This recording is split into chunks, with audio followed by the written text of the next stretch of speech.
never know if it could change your life. Take a chance, you're neither wrong or right. You never know if you don't roll them dice. You better roll them dice. You never know if it could change your life. Take a chance. Rob, I really want to be a game master, Rob. But I don't know what to do. I have this problem. So you want to be a game master is what you're telling me. I want to be a game master. So you want to be a game master. We both want to be game masters. That's challenging, or it would be under normal circumstances, but I think that maybe we've got somebody who can help us with this. Hello, everyone. This is Dungeon Master of None. I'm Dungeon Master Rob. I'm Dungeon Master Matt, and we're joined today by Justin Alexander, author, playwright, stage actor, game designer, credits on dozens of RPG supplements, and an author on the Infinity role-playing game for Modiphius and Magical Kittens Save the Day for Atlas Games, where he produces their RPG department. He blogs about TTRPGs at thealexandrian.net. Justin, author of the new book, So You Want to Be a Game Master. Welcome back to the show. Thank you so much for having me. It's always great to be here. It's happier days to be talking with you than the last time you were on the show where we were talking about the OGL debacle. Yes, thankfully, it's amazing to me that it was only a few months ago, because it ended so well that it feels like it was a long time ago, which is actually a lovely outcome from that. It feels like an eternity. Everybody has moved on, which is great, because I was very tired of talking about it. So it's just it's so nice to have that in the rear view and mostly satisfactorily resolved, and be able to talk about more exciting things like upcoming books. Indeed, and I have one of those. Rob and I have followed your blog and your game mastering philosophy for years. We've talked about so many of your things on the show. I in fact, not to like get all edition wars, but like the thing I think I first read of yours was someone had linked to one of your articles on some of the 4th edition design and why it rubs certain people like myself the wrong way. The sort of spherical cows and whatnot. but I kept clicking around, and the first thing I came to is like your stuff on railroading and prepping situations over plots. So I was wondering if you could tell us like how you developed this philosophy and sort of what it is, the situation, the rejection of plot philosophy. Yeah, one of the earliest articles I wrote for the Alexandrian was literally called "Don't Prep Plots." And it had a maxim in it, which is don't prep plots, prep situations. And the basic idea is that, in this case, we're defining plot here as a predetermined sequence of events, the way that you plot a novel or a comic book or a film. So like A happens, then B happens, and then C happens. And you can really see this really clearly in published modules, for example. You can tell they're prepping a plot when the module talks about what the PCs are going to do. So you'll see phrases like, and then the PCs will do this, and then the PCs will do this. And those predetermined sequences of events, these predetermined activities that the PCs are going to do, are really antithetical to what role-playing games are really all about, and the unique strengths that role-playing games as a medium bring to the table, pun intended, in the sense that role-playing games are specifically there to be an interactive medium. That in many ways you can actually think of a role-playing game as almost being defined by the relationship between the players and the game master. That the fact that there is a game master or a referee at the table allows the players to play characters who can do anything. And if you can do anything, then you shouldn't be predetermining what that list of things is that the players can do. And that can be tricky to handle because every other medium that we're familiar with, again, comic books, films, TV shows, all of that is linear mediums where the writer predetermines everything because they're pre-writing everything before you partake of the art, right? But in a role-playing game, you need to find a different way of preparing the material that you're going to run at the table. And there's a couple of reasons for that. I mean, the first reason is like it's just a good idea because that's, again, what role-playing games are really good at. The second reason is that those kinds of predetermined plots that can turn into railroads very easily tend to be very fragile structures. Because if you think about that structure of A happens, then B happens, or C happens, or the players have to do A, the players have to do B, the players have to do C, that's what I think of as a very fragile scenario structure. Because if the players don't do A, suddenly you're in a heap of trouble, because now everything falls apart. And if they don't do B, everything falls apart. And so you have this whole chain of very fragile things that are very difficult to sort of like force to have happen. So the flip side of this is that you can prep things as situations. And one of the ways I really think about that is that it's really about prepping things as a game master that you can actively play with at the table. And sometimes I think of them as toys, and sometimes I think of them as tools that you can use. But what you want are these things that you can actively play with the players. So like the players tell you that they want to do something, and you're like, ooh, what toy can I use to play with them and do that? And then the cool thing is that realistically, that's what the players are doing too, because you pick up your toys and you tell them what the toys are doing, and then the players actively play in response to that. And once everyone at the table is actively playing with each other, that's both exciting, in my experience, for everyone involved, you and the players. And also, none of you really know where that game's going to go, which is also exciting. And then on top of all of that, collaboratively, I find that the places you'll go and the things that you'll create in that active play environment are often way cooler than anything that you could have prepped ahead of time.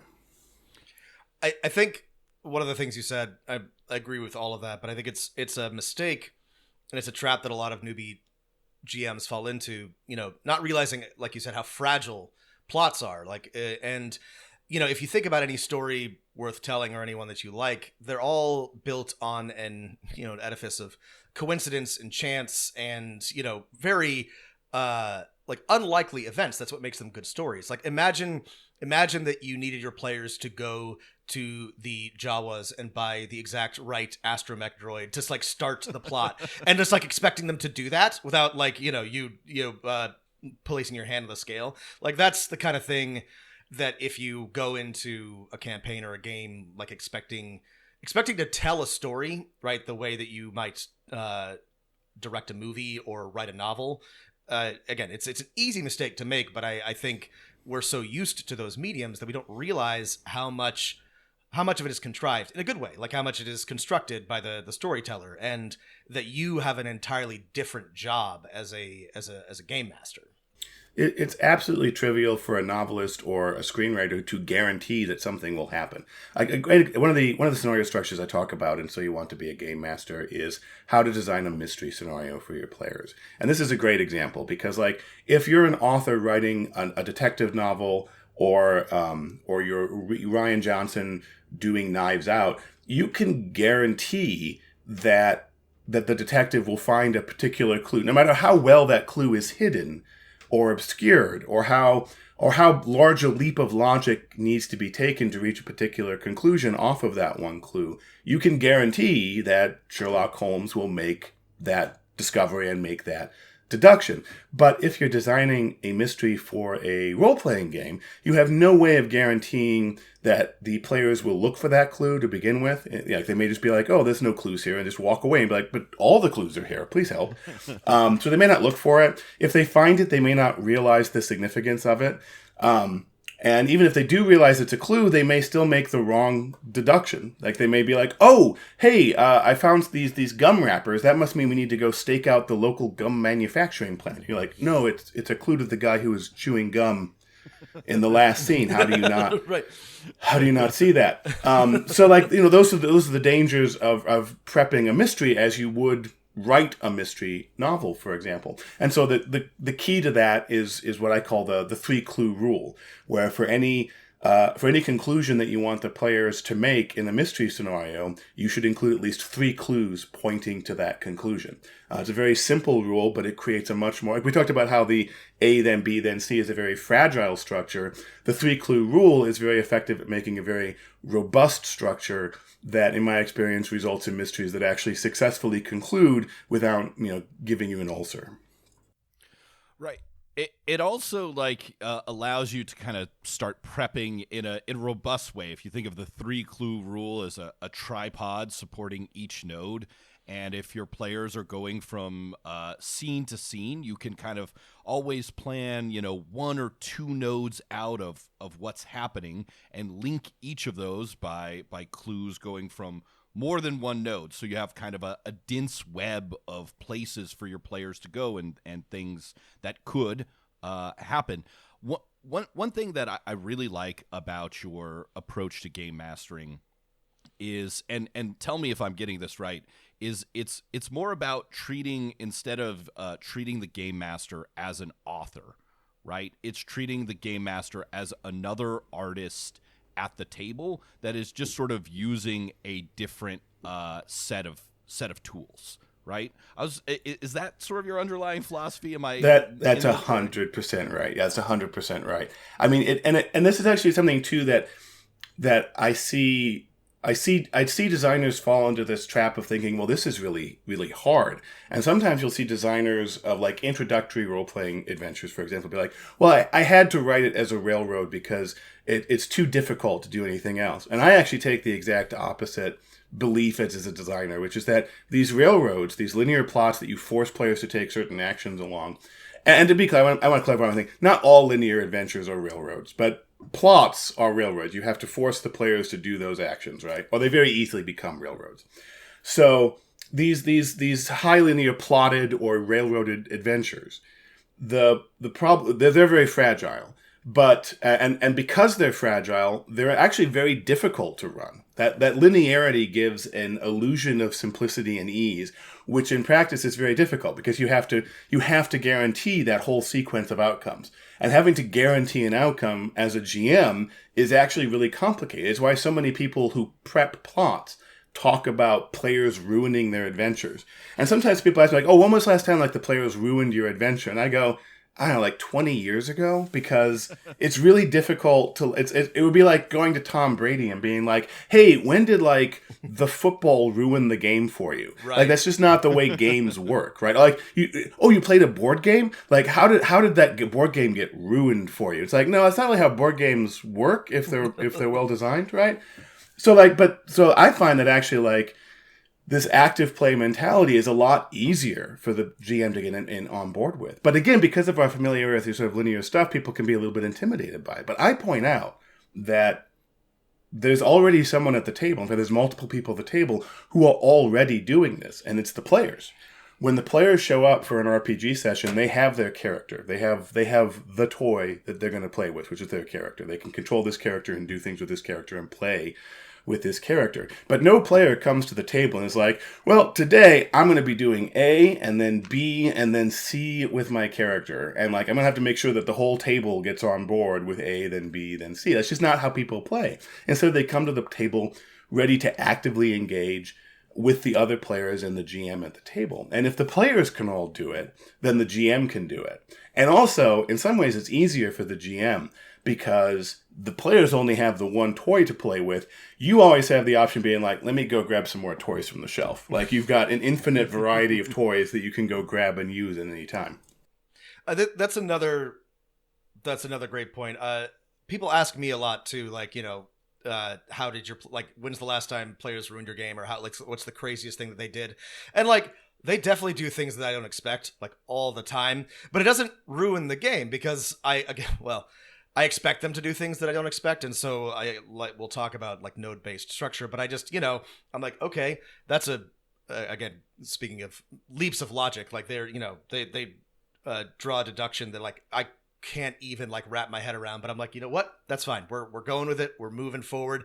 I'm going to reskin some things. We're going to, change the location, and it'll happen. But that does take like practice, right? It takes experience and time because it's not necessarily intuitive. But I like your example of Tom Brady because this is a game, right? And it's a collaborative game. And I think that this may be anathema to a lot of role players, but like, I do think that it's helpful to think of it like organized sports, or like playing football or soccer or something. Like, there's structure to it, right? You can't like, go out of bounds. There's only certain ways to score. Like, there's, but like within that, you can be incredibly creative, but like, it is a game and anything could happen, right? Like, somebody could hit a header and score point, a pass get intercepted, and then the play is entirely changed. But like, I think it's much better to think of your games maybe as a combination, but closer to that than as a novel that you're trying to guide your players through. Exactly. Yeah. Well, and I really do, like you, think of it in terms of organized sport because, and it's actually American football is interesting because sometimes American football coaches will like pre-script the first plays of a game. And so there's nothing wrong with like thinking about, okay, well, this is what's likely going to happen and thinking along those lines, right?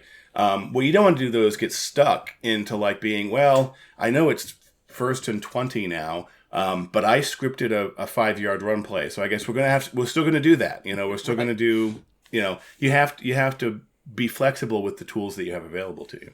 So I love this, and I don't want to nerd out about it too much, but this is exactly right? Like coaches will go in with like a this is what we expect the first 10 minutes, 20 minutes of play to look like. And sometimes, you're playing against a predictable team and it will follow that plan. And then like everybody's just sort of like executing the plan to the best of their ability. And it works out great. My experiences with like rugby in my past. And so like a lot of times, you'll have the first 5-10 minutes be very predictable between two good teams. But what makes a good coach, what makes a good team is like when inevitably the like play plan breaks down, they can pivot and adapt and do something interesting with that. So like, I think this is a particularly useful metaphor. Watch sports, listeners. It's good for you, I promise. Well, I think the way to kind of pivot that back towards role-playing games specifically is like one of the ways that you can improve as a game master is to learn the structures that you can use. I talk about scenario structures and I talk about campaign structures, and a lot of game masters and even RPG designers, professional RPG designers, don't really understand the structures that they're using to build the scenarios that they have. And because they're limited in the structures that they have and even unconscious of the structures that they're using, they become very limited, and it can be very challenging for them to design and play the scenarios that they want to design and play. And that's a large part of what So You Want to Be a Game Master is about showing you the structures you can use to achieve the types of games you want to run. Yeah, that's a really interesting thought. I mean, I sometimes feel as a very experienced game master that when I'm running my games, I sometimes stop and think like, am I actually doing anything to get better at this? Or am I kind of just doing the same thing I've been doing for like the last 2 decades? And so I just sort of wonder in the book, like, is there any advice or do you have any advice for people who feel like they're, they can handle running a game, but they're not sure they know how to really level themselves up as a game master? Well, I think that there's kind of 2 parts to that. And one of them is really deeply embedded in the structure of the book because it's really deeply embedded in my philosophy as a game master and as a designer. And that is practical step-by-step advice. That you read a lot of game mastering advice and it is very high concept. And there's nothing wrong with that. It'll be things like, oh, here's how you can make like a really cool villain. And you know what? I have stuff about being a really cool villain in the extra credit section of the book. But a lot of GMing advice, here's some cool stuff. I'll leave it up to you to figure out how to bring it to the table. And I am of the belief that there is in fact like a step-by-step process that a new game master can use, and even experienced game masters can use to learn new things about what you prep and how you use that prep at the table that then results in adventure. And so, that fear of leaving the structure of the linear plot, the A, then B, then C, can be alleviated by having more flexible play-based structures to use. And so that is sort of the first part is like, you need to actually get very concrete about what is the thing I'm doing that I want to improve on, or the new thing that I want to learn. Like if you were like, hey, I want to learn math, and like you just threw a bunch of numbers on the table, that's not how you learn math. To learn math, you have to be like, I'm going to study algebra today, or I'm going to study geometry today, right? That may be a terrible analogy, but hopefully in the ballpark of making sense. Right. Makes sense to me. Well, great, perfect. Then it's a fantastic analogy. Well, then, I think that's exactly in the context, right?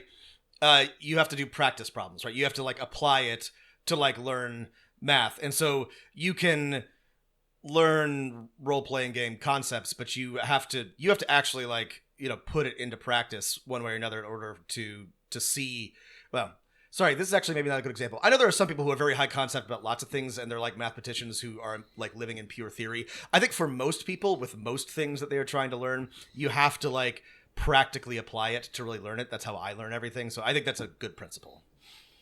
Well, like actually the whole book is built around this. So like 20 pages into the book, I say, okay, so we've learned a couple key things. You now have what you need to go run your first adventure.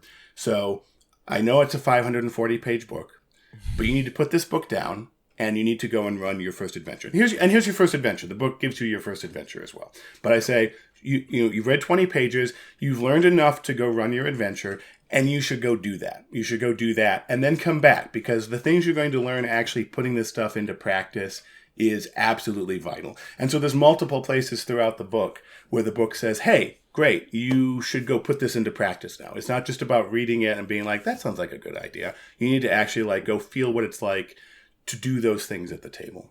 Matt, your question got me thinking, and I'm curious what Justin has to say.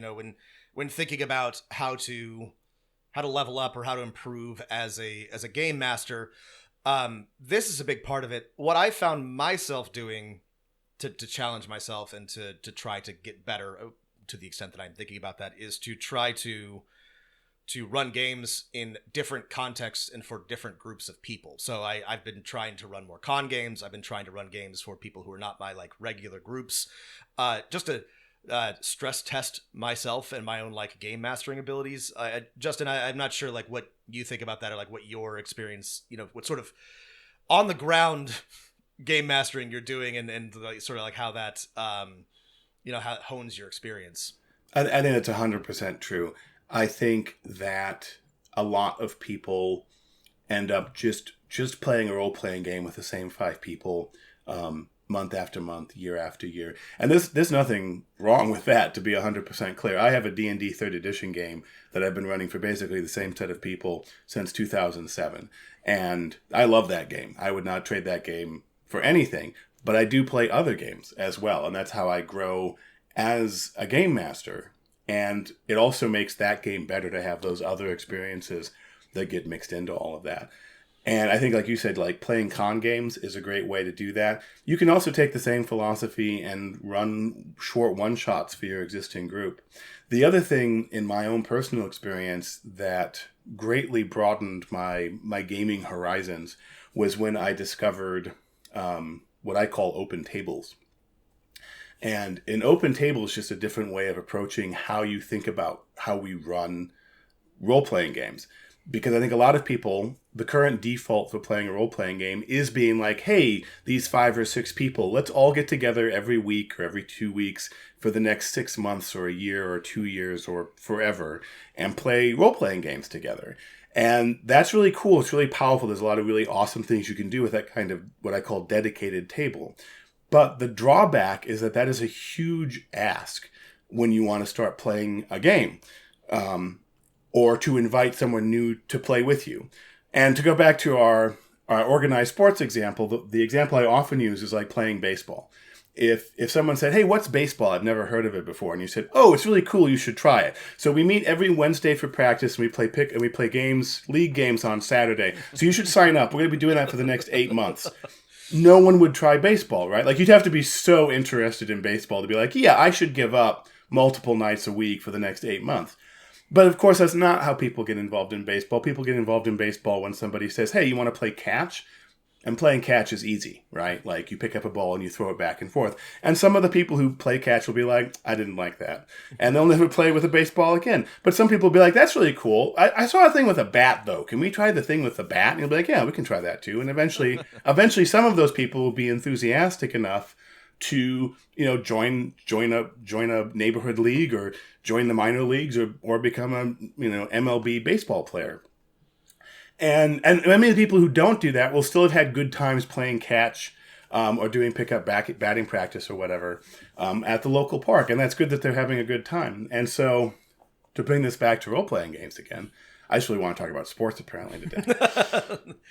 To bring this back to role-playing games, like you can have similar experiences at the gaming table. And one of the ways you can do that is like the one-shots, like I just said. There's a lot of games that are actually pre-designed with a pre-built one-shot, like John Harper's Lady Blackbird, for example, or Jeremy Keller's Tech Noir is another great game that can really play well as, we're just going to get together for one night and play games together. And when you can do it that way, you can approach role-playing games the same way that you approach a board game, for example.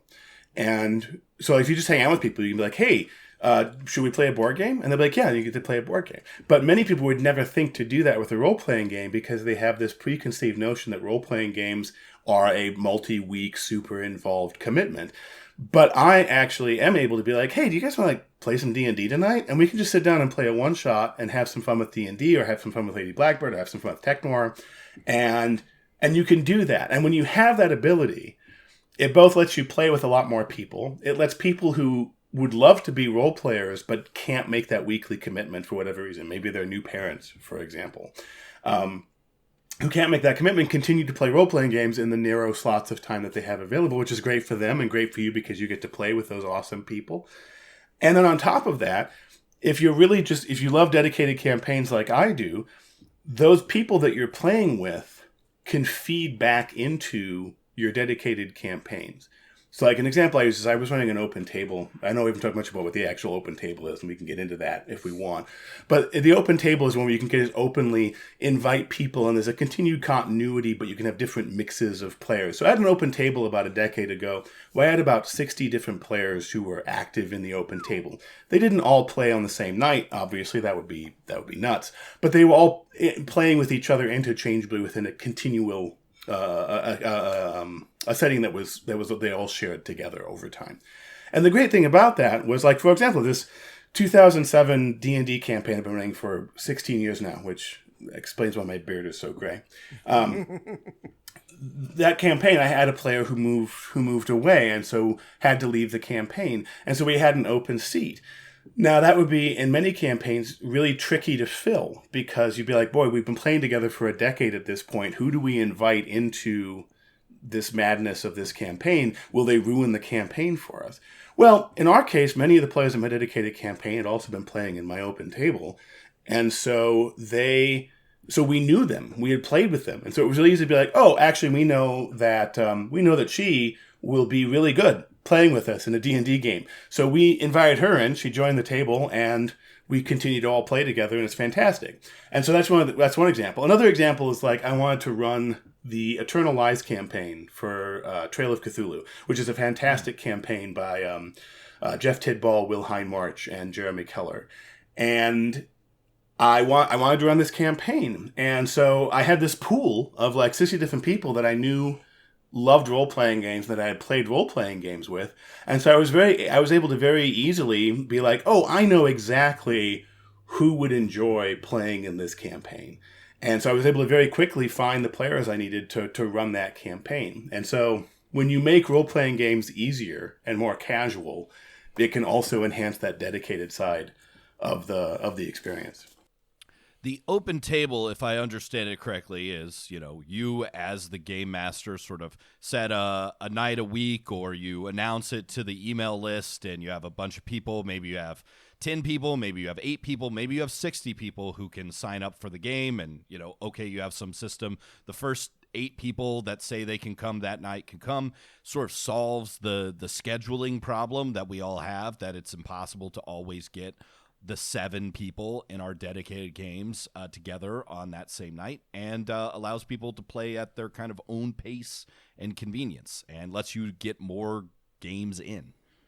That is exactly right. Like, you basically you can't just send an email and be like, I'm playing Tuesday, who wants to show up? And you take the first X number of players you're comfortable running for, and again, just lets everything run really smoothly. There's a chapter in the book talking about my experiences running an open table, and also practical advice about how do you manage things like how many players show up, how do you handle a wait list, how do you make sure people get an opportunity to play, those kinds of practical things talking about in there.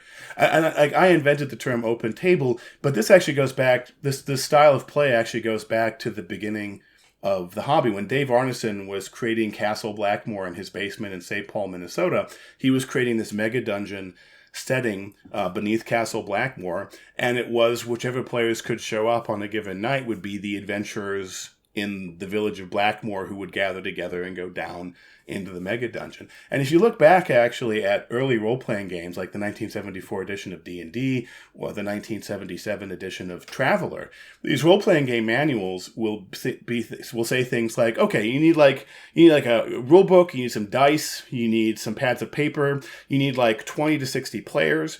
And you'll be like, hang on. I remember as a kid when I was 12 years old, getting into role-playing games for the first time, I came across the 1977 Traveller rule books just in a used game bin. I was like, cool. Game about space travel, awesome. So I pick it up and I'm reading that. And I'm like, 60 players? What are you even talking about? How would that even work?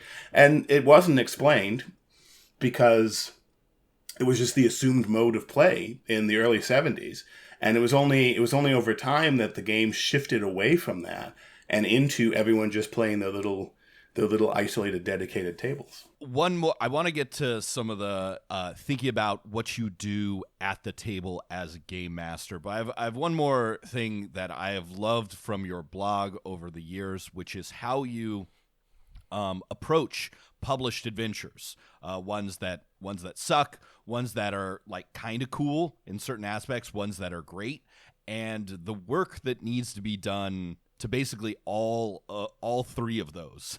What do we need to do as game masters to make published adventures actually work at the table? The trick that I have found with published adventures, it actually gets back to some of the things we already talked about, which is that a lot of published adventures are often about that plotted experience. And again, you'll read them in the adventure, where the adventure will be like, and then the players do this, or the players will likely do this, or they'll offer a list of options that the players do. And so that kind of what I think of as contingency-based planning is a very limited structure and often a very wordy structure for getting us what we need.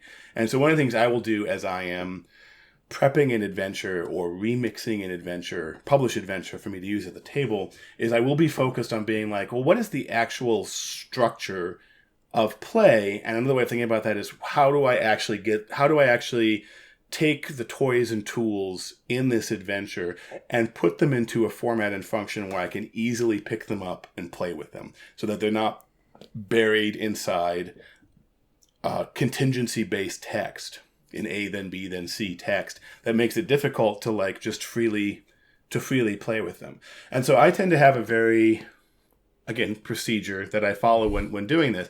The first thing, of course, I do is I read that adventure. And the first thing I'm thinking about as I'm reading in the adventure is this an adventure that is worth running? And because I've often talked about different adventures on my website and like, here's how you can fix this adventure or do this cool thing with this adventure. Sometimes people will write me or ask me on my Discord, oh, this is like the worst adventure that I've ever seen. Can you fix it? And I'll be like, no, why would I want to do that? There's thousands of adventures out there. Right. So even if I didn't want to create my own stuff, which is obviously an option, why would I want to like take the worst thing imaginable? So the first thing is like, is there something about the adventure that makes it worth running in the first place? Is there a cool idea? Are there cool themes? Are there cool characters? Like there has to be something there that makes you go, I want to run this beyond I'm sorry that I paid $20 for something that's kind of crap. And like, it goes back to Sturgeon's law about how 90% of everything is crap, right? Except he used a stronger word than crap. And that's true. And like, sometimes you have to be like, you know what, that movie wasn't very good. I don't need to do a fan edit of it to try and fix it. I just be like, that's a bad movie. I'm not going to watch it again. And that's fine. That's a good point and a good reminder to me about the sunk cost fallacy, which, when it comes to RPGs is a bit tricky because like if you see a bad movie, you likely didn't pay, you paid for the cost of a ticket and whatever. But if you spent $40, $50, $60 on a campaign book, you may feel compelled to try to run it, but it's a good reminder that you don't have to just because you spent money on it. Like sometimes sometimes you just have to sort of just shelve it and move on. And I have learned to do it, but that is another mistake that's easy to make when you just started out. Well, and I'm lucky because I actually broke into the RPG industry doing reviews. I've been a reviewer of RPG products for a couple of decades now. And so when I get a really bad product, I can still get some entertainment value out of it by like critiquing it. And in some ways, this is good advice for anybody, is that if you do read an adventure and you say, hey, this is crap, and you're a new GM, it can be useful to stop and think, why is it crap? Because analyzing stuff that doesn't work is often the best way to figure out how to make things work. This is such a good point that I make in a lot of other contexts, but like there's always something to be learned even from like a bad book, a bad movie, a bad like campaign book. And if nothing else, right, it's like what not to do or examining why it doesn't work can be really, really instructive, just as reading something that does work and is good. And I would actually love your thoughts on like how you draw out like what's not. We have to call anything out specifically, but yeah, if you can help talk us through like how you decide like what doesn't work about a campaign and how to identify that. Yeah, so like if we talk about prepping, I think about prepping in terms of like there's prepping which adds more cool stuff. And then there's prepping, which is sort of fixing the adventure because there's something wrong with it, or something I don't like, or something that needs to be adjusted to fit into my campaign. And this really comes back down to structure. We touched on this a little bit earlier, but a lot of game masters and a lot of even RPG designers really only have like 2 to maybe 3 structures. A lot of us do railroading because we understand A to B to C from other mediums. A lot of people know how to do dungeons because D&D used to teach you how to do those. And then a lot of us also have mysteries. Although most people's mysteries, as we kind of touched on earlier, are often really just fragile railroads where like they will find the clue or I don't know what I'm going to do. And so you kind of have like 2, maybe 2.5 sort of structures that you're trying to make everything work with. And so oftentimes in published adventures, you'll discover that the adventure is written as a railroad, where you have to force the players to do a whole sequence of events. And one of the interesting things I've found is that when you see a railroad like that, if you stop and look at it, oftentimes that railroad is not necessary for the adventure to work. So that's one thing, is again, understanding these structures. Like in So You Want to Be a Game Master, we talk about the dungeon structure, we talk about mystery structures, we talk about node-based adventures, we talk about raids and heists, and urban crawls, and point crawls, and hex crawls. And more. There's a whole bunch of different scenario structures that the book is designed to show you how to prep and how to use. And once you understand those structures, you can use them to sort of fix these limited or broken adventures. Like here's a really simple, this all gets kind of like, what is he even talking about? But here's a really concrete example. You read an adventure and it is a mystery scenario. And the first thing I do when I'm looking at a mystery scenario is that I will begin listing the conclusions that the players need to make and the clues that point at each one of those conclusions. And then we talked about the 3-clue rule earlier, where you need to have, for each conclusion you want the players to reach, they should have at least 3 clues. So I look at those lists and I go, okay, well, here's the conclusion that the adventure wants the players to make. The adventure says, hey, they need to go to the Jade City of Chandra-La, for example. And I go, but there's only one clue pointing them to that. So what happens if they miss that clue? Well, they're never going to go to the Jade City. The whole adventure breaks. So the first thing I can do there is say, if it's a mystery, check these conclusions. And if there aren't enough clues, add more clues. And there you go. You fix the adventure. It could be that simple. I know we're talking about like all kinds of like highfalutin stuff, but in terms of practical steps, identify what the structure is that you want to use and make sure that structure is actually built correctly, and you're good to go. It seems like a lot of our prep in the like big sense is just we're usually missing connective tissue, right? Because we don't see that in the other media that we have. And a lot of game master, adventure, and campaign design is adding more connective tissue. I'm curious about the more boots on the ground aspect of game mastering that you talk about in your blog and in your book. What's your sort of philosophy for how do you construct your dialogue with your players? How do you call for checks? What is your art, let's say, of rulings? Well, this is actually one of the first things we talk about in the book, because I talked about those first 20 pages where I'm trying to get you to a point where you can run your first adventure. Well, the first adventure I'm trying to teach the players how to teach the game master how to run is a dungeon adventure. And there's a lot of advantages to dungeon adventures for first-time game masters, because in a simple dungeon, every room is firewalled from the rest of the adventure. Like if you're dealing with a conspiracy adventure or that kind of thing, you kind of have to think about the entire adventure and how it all impacts things as the players are doing things. But in a simple dungeon, the PCs go into a dungeon room, and the only thing that really matters is what's in that room. And then when they go to the next room, the only thing that matters is what's in that next room. So you have a very much more contained experience, which is easier for a new GM to kind of stay on top of. And even me, I've been GMing for 30 plus years now, and I'm still like, I love dungeons because I can contain the experience. I don't have to think about it so much. Like, it's easy mode, right? So there's two skills you need to run that simple dungeon. And the first one is, how do you run a room? How do you read a room key and know how to respond to the players? And the second is how to make a ruling. And so one of the very first things I do in the book is I teach the GM how to make very simple rulings.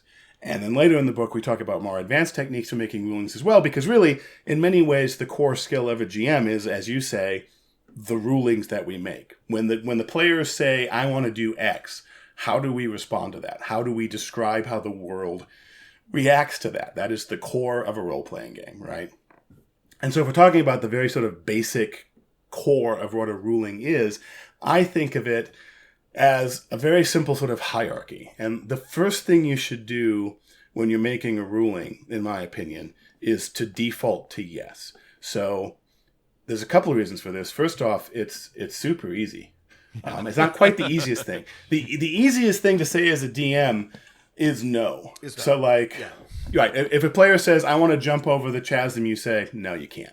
If they say, I want to attack the orc with my sword, you say, no, you missed. Like, that's super easy. But it's also terrible, because when you say no, the narrative doesn't go anywhere, right? Like, I attack the orc, you don't. Okay, well, now what? We don't have any place to go from that. So no is a terrible thing to just default to. Don't default to no. Instead, you really want to default to yes. If the players say, I want to jump over the chasm, you say, okay, you did that. Now you're on the other side. If they say, I want to, attack the orc with my sword, you say, okay, you kill the orc. And then that moves things forward. The players wanted to accomplish something, now they have. There was probably a reason why they wanted to do that. And B, because they wanted to do that, yes is great, because they're like, yay, we did the thing. So that's great. And that's sort of what you should default to generally. But as I put it in the book, I also like big butts. Let me break that down.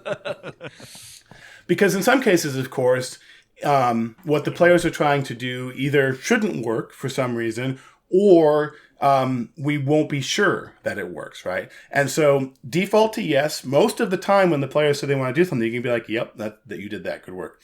But sometimes you want to say, no, that doesn't quite work for some reason. And what you want to look for, though, is the but. So like, yes, but is a great technique, because yes, but says, yes, you do that, but there's a complication. So the players say, I want to jump over the chasm. And you say, okay, you make a big leap, but you don't quite make it. And now you barely grabbed onto the side of the chasm, and you need to figure out, what to do next.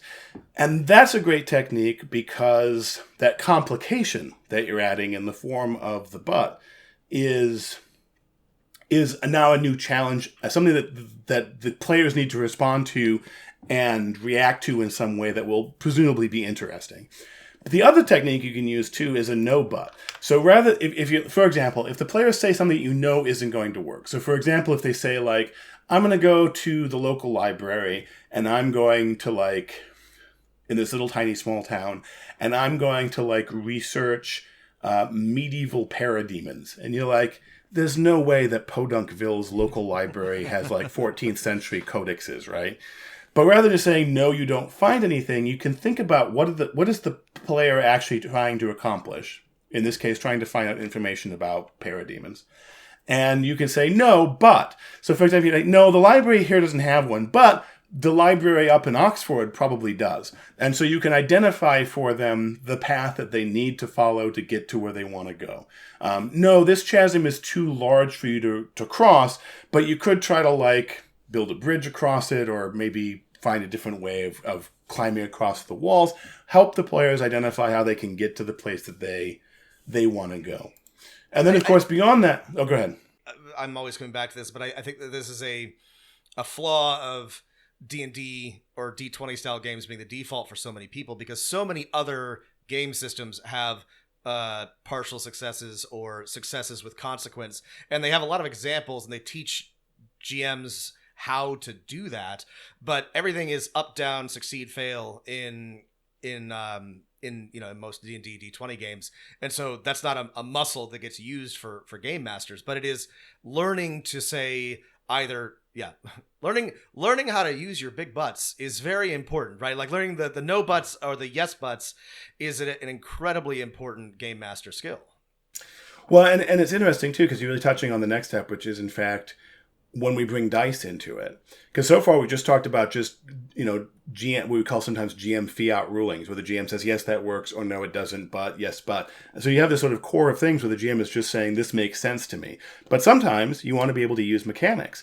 And basically you bring in those mechanics, obviously. I talk in the book about how you can choose your skills and choose difficulty and all those sort of practical, mechanical aspects of that. Many of which are skills that do apply widely across many different RPGs. Like the numbers may be different, but the actual mental process of how do I figure out how difficult this is in fact a skill that is transferable, that can be learned, that can be transferred.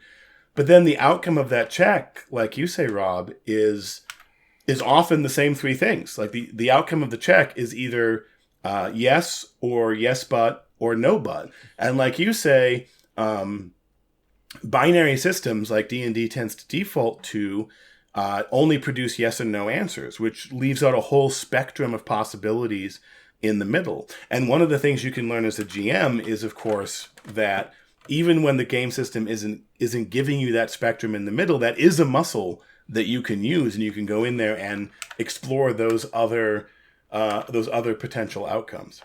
Well, with this, I mean, we do have this like a big divide in actual system mechanics between the binary pass-fail systems and the ones that are more yes and, yes but, no but, yes, no and, this kind of thing. I mean, do you feel like that divide feels smaller when you apply your hierarchy of how you're making your rulings, and like basically all systems eventually end up in that second category with the ands and buts and yeses and nos? Or does system really matter? I think system actually absolutely does matter, but I do think that the gap can be closer than you think, because like no matter what system you're using, generally speaking, the GM has latitude to make the ruling, to determine what that outcome actually means. And that can be hard coded in some cases.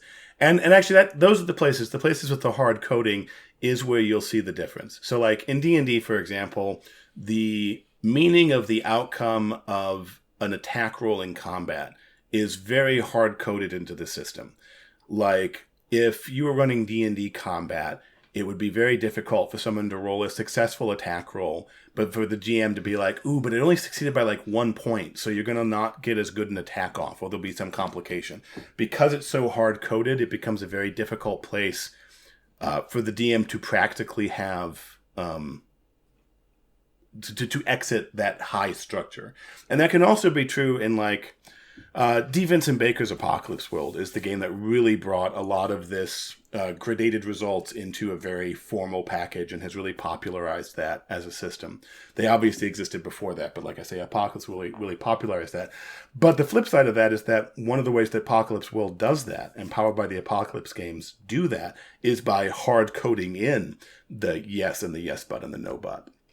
And so in the same way, you also, by hard coding those in, the GM does have less power to make a flexible ruling based on what feels appropriate for the moment without violating the table convention of following those hard coded results, if that kind of makes sense. Now, Apocalypse World does a great job of balancing that out because the hard coded results are often, the GM should make a decision. And so the creativity is baked into the hard-coded structure there. So there's a balancing act there as well. But to get back to what you're saying about, like, do those come closer together? I think absolutely, because the ways in which many of these techniques, the yes but, the margins of successes, the fail forward techniques where you roll a mechanical failure, but you interpret that as still succeeding at what you wanted to do, but there's a complication on top of it. All of those techniques were developed by GMs using binary output systems and finding different ways of flavoring and gradating those. And only over time did those then become formalized into the systems. So the formality of finding those in the game systems is not a requirement, although it is a great way to learn those skills, is to run a game like Apocalypse World or Magical Kitty Save the Day, where those values are baked in, because then you're forced to engage those muscles and learn what those muscles feel like. What else, I guess, big picture question, Justin, is in this book that I think is for experienced DMs that I think a lot of our listeners are. People who have dungeon mastered for a year or 5 and are like, because it is amazing, like, when you look for books on game mastering, right? You end up finding, like, Dungeons and Dragons for Dummies or whatever is usually the first thing that comes up, which is not like the worst book in the world, but maybe doesn't have a lot of advice for experienced dungeon masters and game masters. Yeah, so a lot of the book is going to come back to the fact that even experienced game masters are often just using, like I say, plotted adventures, dungeons, and mysteries. And this book will certainly teach you how to do those things. It'll also, in each case, take you to another level. So, like, over the first 100 pages of the book, roughly speaking, you will learn how to run a basic dungeon, and there's a basic dungeon adventure. And the sort of experienced game master you're talking about will probably not find a lot new there. Hopefully they like the adventure. And there is like a new, what I refer to as an adventure recipe called the 5+5 dungeon, which is a very simple recipe structure for creating a cool dungeon adventure. So like there's the scenario structures, how dungeons work, and then there are these adventure recipes that are like a tried and proven formula for making a dungeon. You can pour content into a recipe and it will work. So that's something they will not have seen that before, because I created the 5+5 dungeon and hadn't published it previously to the book. So that there's little nuggets in there. But for the most part, if you're an experienced GM, you probably know how dungeons work. And so you will not find a whole lot new there. Although I say that, but even that's not true, because most people running dungeons today don't have a formal dungeon procedure, because D&D no longer teaches formal dungeon procedures. And so that's also in there. But then anyways, assuming you know everything about dungeons, first 90 pages of the book is that sort of basic dungeon stuff. And you'll be going, okay, but I know how to run a dungeon. I'll be like, yeah, we all do. It's great. But then I go into like advanced dungeons and dynamic dungeons, and I start talking about techniques like adversary rosters for bringing dungeons to life, how do mega dungeons work and the unique structures of how mega dungeons work, what do nonlinear dungeon design look like, and so there's a lot of advanced techniques there. And so there's another 50, 60 pages of material there. And even then, okay, some of your listeners are like, okay, but like I've run dungeons before. And I'm like, okay, great. There's still 500 more pages to the book. And that's when we're going to get into, okay, well, here's how mysteries work. And we talked about like the 3-clue rule, but then we also go, okay, well, the next step beyond the 3-clue rule is the node-based scenario design that you were talking about, Matt. And we're going to talk about some of the advanced techniques for running that kind of thing. And also, here is an adventure recipe for running mysteries. And here is another adventure recipe for running mysteries. And here is a campaign recipe for putting together a whole campaign linked together of multiple mystery scenarios. And then, okay, great, we all know our mysteries, that's great. Now we're going to go into how does a raid work? And here are specific structures for how a raid works, and specific tools for improvising content when you're running a raid scenario in response to the player's actions during a raid scenario. Okay, raids are great. Let's raise that up and make a more advanced raid, which we often call a heist, and all the advanced techniques that involved in running a heist. Okay, and now we're going to move on to how do you run urban adventures, not just adventures that happen in a city, but adventures that are structured around the city. How do you actually run a city in practice? How do you handle a robust system of downtime? How do you handle multiple factions in a setting, and how do they interact with downtime? Here is how you run an urban crawl, where the adventure, much like in the same way that you crawl through a dungeon or you crawl through the wilderness, what does it mean to crawl through a city? And here's a specific scenario structure that dives into that. Here's how you can run large social events and prep large social social events and then use that prep at the table, where you're dealing with, how do I run 15 or 20 NPCs at a big social event and not just lose my mind trying to manage that. Here's a specific structure for doing that. Okay, great. So now we've done dungeons, we've done mysteries, we've done raids, we've done heists, we've done cities. Let's leave the city and go out into the wilderness. And here's how you can handle travel in the wilderness and a structure for prepping that travel in a way that will be interesting for the players. Okay, now they want to get off the road and they want to go actually exploring. Okay, well, here's how you run a hex crawl. Okay, now you've run hex crawls. Maybe in a situation where you want to have a little bit of exploration flexibility, but you don't need to prep an entire hex crawl full of content. Hey, look, here are point crawls. And at this point, we're about 400 pages into the book, and we've dealt with a lot of scenario structures and advanced techniques and tools that I think a lot of GMs, if you've read The Alexandrian, I think you'll find a lot familiar there, but there's also going to be a lot of new materials I kind of alluded to there that hasn't been published before, and even stuff that's been on the Alexandrian hasn't been unified into a single cohesive vision and procedure for you to follow. Now, at this point, there's still another about 120 pages left in the book, and that's when we kind of transition into what I refer to as the extra credit section of the book. And the idea behind, I should also mention too, the whole book is designed so you have this opening section where you learn how to run a basic dungeon. And then the book says, okay, great. First, you run your first adventure. It's great. You learn how to run dungeons. Now, at this point, you can keep reading the book cover to cover if you want, but you don't have to. Here, you can go, if you want to run a mystery, jump to the mystery section, jump to the raids and heist section, jump to the wilderness section. What adventure do you want to try and run next? Go to that section. It will teach you how to do that. The extra credit section is about stuff that you can really use in almost any campaign.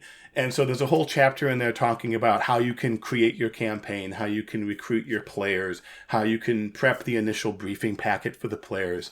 There's a section in there called Quick and Dirty World Building, which is all about you want to create your own setting, but you look at something like the Forgotten Realms or Star Wars or Middle Earth and you think, oh, I don't really want to spend the next 5 years of my life designing the setting, though. And I'd be like, you don't have to. You have a game on Saturday. We can get you a completely new original setting by Saturday. What is the essential stuff that you need to prep for that? There's a whole section on campaign status documents, which is a whole way of organizing a campaign and keeping things keeping track of things over the course of multiple adventures. There's a chapter on learning a new RPG. If someone here has only played D&D, for example, or they just want to learn something new, how do you do that? What is the actual tips and tricks for doing that? There's a whole chapter on the open table that we talked about earlier. There's a chapter on rumor tables, running combat, scenario hooks, how to run your supporting cast and create your supporting cast of NPCs. And last but not least, splitting the party. How do you actually handle what happens when the players say, hey, I want to go do 3 different things at once? And why is it actually the coolest thing that your players can do for you? Because this is how you know that Justin is a better GM than me, because this is when I say no. I almost always say don't do that. You shouldn't do that. So I'm actually really interested to read this part because it is one of the more challenging things you're likely to encounter, and I'm very interested in your advice on it. I realize I appreciate the rundown because I realize we spent the whole time just gabbing, and I could do that for another 2 hours, but I did want to bring some stuff up about the book itself, and specifically it's coming out soon. And it's published by Macmillan, it looks like. So if our listeners wanted to pre-order it, is there a place where that's most useful to you? Like pre-ordering it on Amazon or Barnes & Noble or from an indie thing? Is there a way that's... I know from my other friends and people I follow who are authors that pre-orders make a big difference. So where, if anywhere, should they pre-order from if they're interested in this book? Yeah, so what I tell people is, so the great thing about this book is that it is actually being published by Macmillan, so it's going to go into mainstream book distribution. So any place that you find your favorite authors, your favorite books, it's going to be available through there. So I tell people, look, actually, one of the best places you could go to pre-order would be your local bookstore. It's good for your local bookstore. It also will help spread the word about the book to more bookstores. But the second best place is pretty much whatever's easiest for you. It makes actually very little difference to me as the author where you buy the book in terms of what I'm getting from that. So the most important thing is that you get the book from the place that's easiest for you to get it from, which can include Amazon, Barnes & Noble, your local bookstore. we're hoping we'll be able to get the book into hobby distribution as well. And so you should be able to order it from your local game store as well if all goes well. Oh, yeah. That might be, depending on when this actually airs, that may not actually be in the catalog yet for hobby distribution, because Macmillan hasn't really done that, but they're taking the opportunity to try and make that happen for this book. But like I say, any place you can pre-order Stephen King or George R.R. Martin or N.K. Jemisin, any of those types of authors, you can pre-order the book there as well, and you should. I'm biased, but I think you should. As an author promoting my book, I appreciate making sure we get that in. I'm trying to look out for you, Justin. I listen to a lot of podcasts, and this part comes up at the end, so I wanted to make sure that we were doing our due diligence as hosts to you as a guest, and make sure that we at least prompted you to talk about pre-orders. But yeah, Matt, sorry, go ahead. What else have you got? Well, I have a little dessert topic for us if we choose to engage it, right? I'm not prepping a plot. This is just a situation. I don't know what's going to happen. So as I mentioned at the beginning of the episode, I found your blog when I just, bought 4th edition. I played it, and I was feeling dissatisfied. I couldn't understand why, and I probably Googled, 4th edition feels bad, why? And somehow it led me to one of your articles. One of the things that I love that seems to be happening right now as a new edition of revisions to Pathfinder 2nd edition are happening, a new edition of Starfinder is coming out, and of course a new edition of 5e Dungeons & Dragons by WotC, is a lot of fans seem to be backing themselves into 4th edition design, maybe unconsciously. They're like, well, shouldn't the fighter and the rogue have spell-like powers? Shouldn't we do this? And I was just wondering if you had any thoughts on the retrospective of 4th edition, because I think both Rob and I have in the past 15 years discovered things about 4th edition that we like, certain things in the Dungeon Master's Guide that were, hey, this was actually good advice. I really liked how monsters had classifications. And I feel like we've done a forgetting for some of the things that really made 4th edition not as successful. I don't know. Did you notice this going on too, Justin? Yeah, absolutely. There's a number of factors, and one of them is the fact that 4th edition came out in 2008, and so that's 15 years ago, and that's the perfect nostalgia window. If somebody was playing D&D 4th edition as their first edition of D&D in 2008 as a 15-year-old, well, they're hitting their 30s now, and that's the nostalgia window, right? We all hit 30 and we're like, what were we doing when we were 12? It was so lovely, wasn't it? So that's one of the reasons why I think you're seeing it come back, is it is hitting the nostalgia window. But like you say, there's a lot of really great things about 4th edition. I sometimes do get the rep as the guy who hated 4th edition because I wrote an essay called Dissociated Mechanics that talked about some of these core things that people were responding to and being like, I don't know why I don't like this, but it's not working for me. And there was a lot of discussions in 2008 on internet forums and so forth talking about why isn't this working. And I was having the same discussions. I was like, there's just something here that doesn't quite feel right to me. And the Dissociated Mechanics essay was the result of that. And so Dissociated Mechanics basically refers to this principle that, I guess we can come from the opposite direction, which is that one of the things that makes a role-playing game is that the mechanics are associated, in the sense that the mechanical decisions you are making as a player are directly associated to the mechanical decisions that your character is making in the game world. And that doesn't mean that the character is aware of the mechanics. Mechanics are metagamed and they are abstracted. So for example, if you cast a fireball spell as a wizard, you mechanically as the player are aware that you are casting a 3rd level spell that deals 5d6 points of damage. And the wizard, your character, doesn't know that a fireball does 5d6 points of damage because they don't obviously know about dice. But your decision to cast that fireball spell is directly associated to the character's decision to cast a fireball spell. And that's different from a game like, say, Monopoly, where your decisions about moving around the board and so forth are not really directly associated to any particular character in the setting. Or like the way that in the board game Clue, for example, you move around the board by rolling dice, and then you go to a room, and when you're in a room, you can like make a guess about what cards are in a little sheath. Well, that none of that decision making process mechanically is associated to the decisions that a character is making. Dissociated mechanics are when you as a player are making mechanical choices that are not associated to your character's decisions. And a really easy example of this in a mechanic that can nevertheless be very useful in role-playing games is like a luck point or a fate point, or even say like spending an inspiration point in 5th edition, because your character doesn't know that luck points exist. Your character is not choosing to use a luck point. Your character's not choosing to use inspiration to gain advantage on a die roll. So the mechanical decision that you're making is dissociated from the decision that your character is making. And that's not always a bad thing. That's not always a bad thing. There's lots of ways in which that can be to the benefit.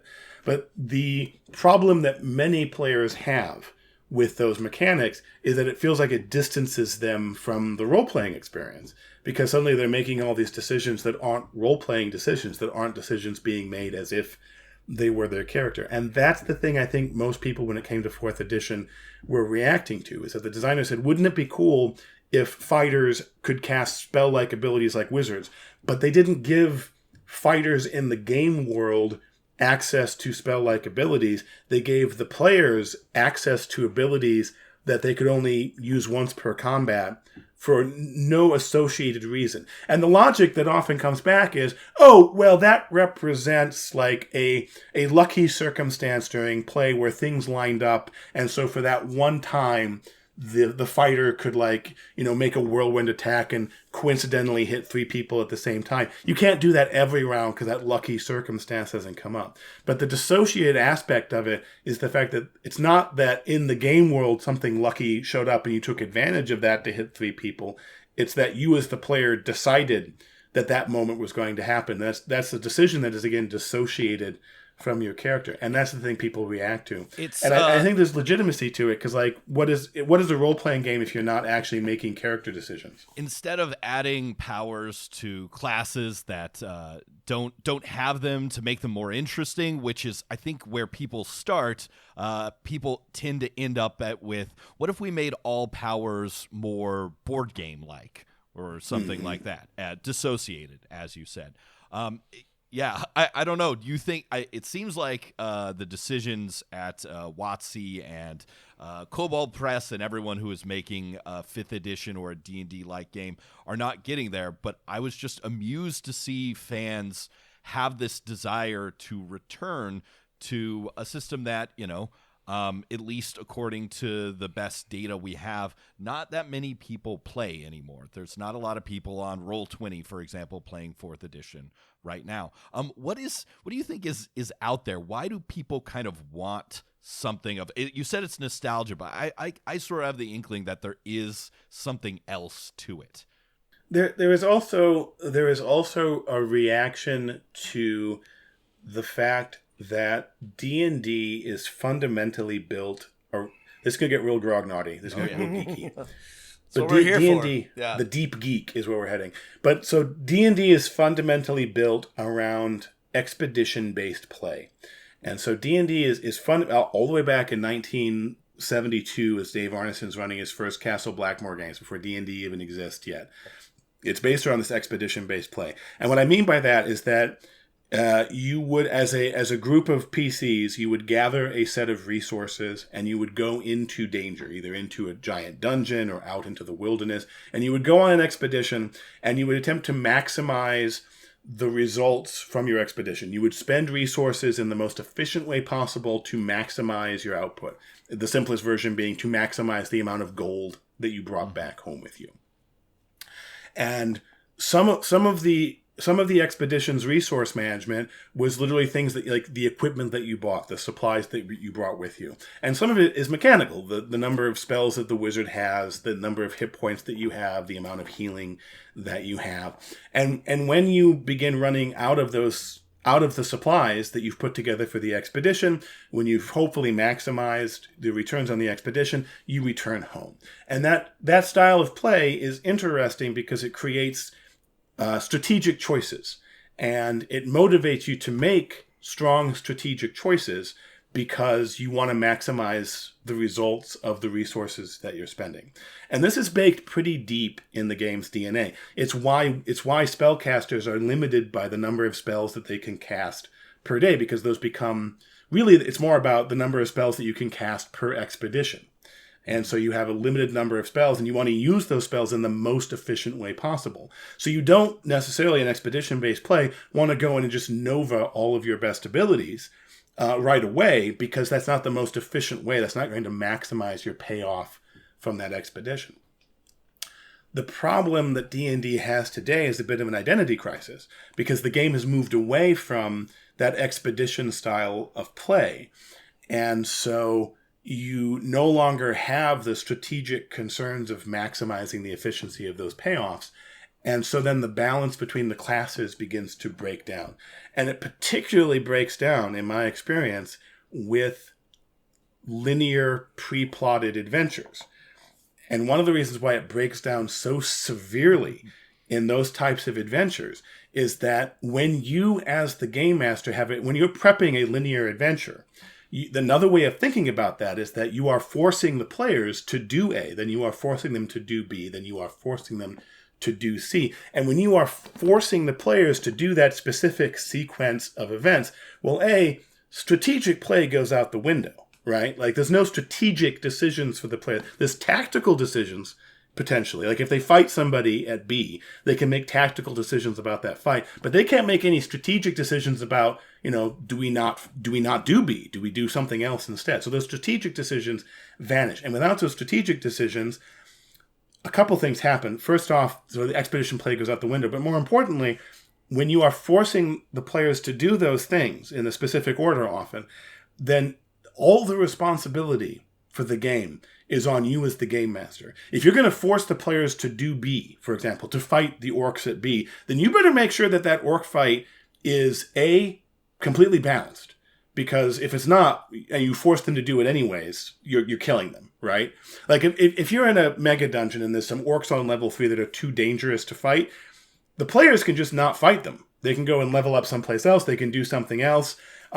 And so that's a shared responsibility for the difficulty of that encounter. But if you as the GM are forcing them to fight those orcs, then you are responsible. So you better make sure the balance in that encounter is laser tight. Also, man, if you're forcing the groups to do A, B, and C, then you better make sure that if you've got 5 players, that all 5 of those players have things that they're going to do at A, B, and C. Because if you're like, oh, I designed this adventure, but I forgot to include anything for Sheila to do, that's kind of a jerk move. Like, Sheila would like to play too. So all this responsibility comes and lays on the GM's shoulders. I'm off on a tangent now. No. And I apologize for that. But you're. I mean, this is something that we talk about all the time, and I know you know this, but like, I think part of the struggle with 5e and with the new edition, whatever they're going to call it, and the yearning for 4th edition is that people are discovering or rediscovering that, like, as Dungeons and Dragons tries to be all things to all people, that the framework breaks down. And like, the only time that you are ever going to feel, sorry, this is my experience, the only time your party is going to feel like everybody is working together, everything is balanced, is when they're doing that expedition style play, when they're in like a mega dungeon, right? That's the only time you're going to find 4 to 8, encounters of like differing sizes, and everyone's going to use all of their resources per long rest. If you're trying to run like a linear plot, you are going to try to throw 1 or 2 encounters at them a day because nothing else makes sense, unless you're rolling on a random encounter table, which everybody hates and feels silly most of the time. And I don't have a solution for this, but like, to me, this all feels like sort of like the framework of the system straining against like what it is trying to be. Well, what it comes back to is, like I say, all this responsibility lays on the GM's shoulders in these linear games. To bring this all the way back to what we were talking about at the beginning of the episode, is that when you are getting to a mode where you're prepping situations and you are actively playing with the players, then the players are empowered to make these strategic decisions. And then suddenly that weight comes off of your shoulders. You don't need to have every encounter be perfectly balanced, because maybe they don't have to fight that encounter, or they can find some other way of working around that encounter. And more importantly, like, you don't have to worry, did I include something for Sheila in my list of specific things that they need to do? I don't have to worry about that because Sheila will propose actions that she wants to do. And because I haven't predetermined which actions we're going to do, we can just follow Sheila's lead. And the players will, generally speaking, propose things that they want to do and involve themselves. I'll give the caveat that some players may be shy or new or whatever, and you want to reach out and engage those players and pull them in. But even that's easier when you're just trying to engage them actively rather than trying to like force an engagement on them. So like all that's so once that weight comes off and once the players are making those strategic decisions, you also begin losing some of this pressure to have these perfectly, I call them like my precious encounters, where you have to design these little precious little encounters that work all by themselves. And that is where 4th edition's design methodology came from, was we're going to have these precious little encounters, and this encounter needs to be a perfect experience all by itself, because we're going to force it to happen. And it's going to, in the case of 4th edition, chew up a big chunk of our session, because combat took a long time in 4th edition. Oh, God, yes. And when you have that mentality, you have to put a lot of effort into making it perfect. And that's where a lot of the 4th editionisms that you see come out of, is trying to make these little perfect encounters where everybody in every encounter has a predetermined role that they get to play. And there are advantages to having those like labels about different types of creatures and how you can build these encounters in interesting ways. I'm not saying that there isn't, but the fundamental sort of DNA of D&D as a game was not designed for these linear pre-plotted railroads. It was designed for open, free-form, strategic-based play where the players were making interesting decisions about how and when and where to use their resources. And going into the mega dungeon, going out into the wilderness is one way of having those big, meaningful strategic decisions. There are other ways of having those strategic decisions. They will emerge naturally, in my experience, from any situation in which you are actively playing with the players and letting the players actively play with you, rather than trying to force them through a predetermined sequence of events. Awesome stuff. Thank you for indulging me in our side tangent back to 2008 and 2009. And, in conclusion, that's why 5th edition Dungeons & Dragons is the perfect system to play a Star Wars campaign. I think that's where we landed. No, I'm just kidding. No. Thanks again for coming on the show, Justin. It's great to have you back and to be talking about a more happy topic. I really am looking forward to the book. Thank you so much. I am also looking forward to the book. I hope you enjoy it as much as I do. I'm sure you've been working on it a long time, and you're probably very excited to see it out in the world. So we cannot wait to get our hands on it and review it, and hopefully we'll have you on again sometime soon. Love chatting with you. Listeners, we'll include links for you to pre-order and to all of Justin's good stuff. Thank you all for listening, and keep rolling them dice.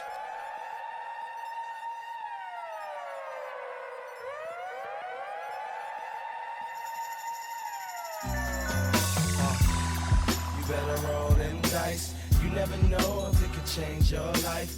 Take a chance, you're neither wrong or right. You never know if you don't roll them dice. You better roll them dice. You never know if it'll change your life. Take a chance, you're neither wrong